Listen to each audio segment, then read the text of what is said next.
ஹரஹர சங்கர ஜெய ஜெய சங்கர. மகாபெரிவா விநாயக மூர்த்தியை பற்றி சொன்ன சில தகவல்கள் அவரோட வாய்மொழியாகவே.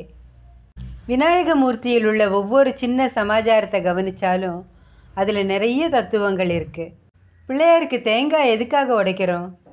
விக்னேஸ்வரர் தன்னோட அப்பாவான ஈஸ்வரனை பார்த்து, உன் சிரசையே எனக்கு பலி கொடுத்துடு அப்படின்னு கேட்டுட்டாராம்.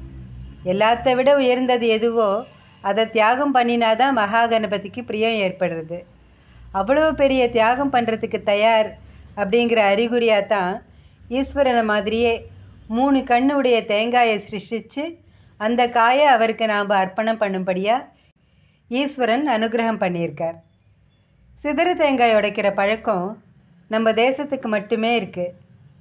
இப்படி சிதறிய துண்டங்களை எடுத்துக்கிற உரிமை குழந்தைகளுக்கு தான் இருக்குது.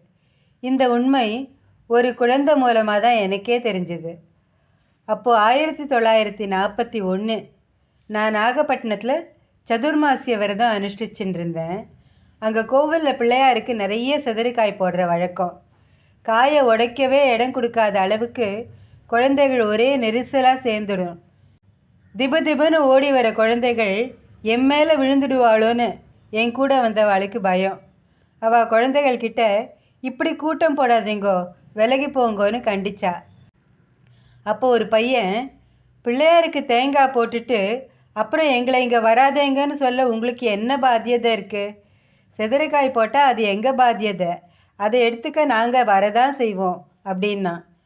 அவன் பேசின ஜோறு, அதில் இருந்த உறுதியை பார்த்தப்போ தான் எனக்கே வாஸ்தவந்தான் சுவாமியோட பிரசாதத்தில் குழந்தைகளுக்கு தான் முழு பாத்தியதையும்னு தெரிஞ்சுது. அகங்கார மண்டையோட்டை உடைச்சா உள்ள அமிர்த ரசமாக இளநீர் இருக்கிறத இந்த சிதறிக்காய் உணர்த்துறது.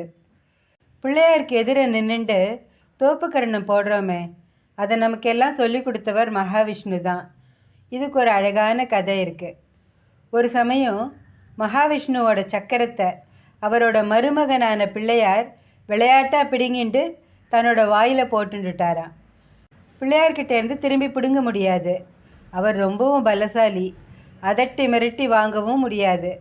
ஆனால் அவர் சிரிக்க வச்சு சந்தோஷத்தில் அவர் வாயிலேருந்து சக்கரம் கீழே விழுந்தா எடுத்துட்டுடலாம் அப்படின்னு மகாவிஷ்ணுக்கு தோணித்தான்.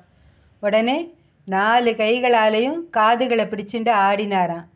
விநாயகர் விழுந்து விழுந்து சிரித்தார். சக்கரம் கீழே விழுந்தது, விஷ்ணு எடுத்துட்டார். தோர்ஃபி கர்ணம்ங்கிறது தான் தோப்பு கர்ணம்னு மாறிது. தோர்ஃபின்னா கைகள்னாலன்னு ஒரு அர்த்தம், கர்ணம்னா காது. தோர்ஃபி கர்ணம்னா கைகளால் காதை பிடிச்சிக்கிறது. விக்னேஸ்வரருடைய அனுகிரகம் இருந்தால் தான் லோகத்தில் எந்த காரியமாக இருந்தாலும் தடையில்லாமல் நடக்கும். தடைகளை நீக்கி பூரண அனுகிரகம் பண்ணுற அழகான குழந்தை தெய்வம் பிள்ளையார்.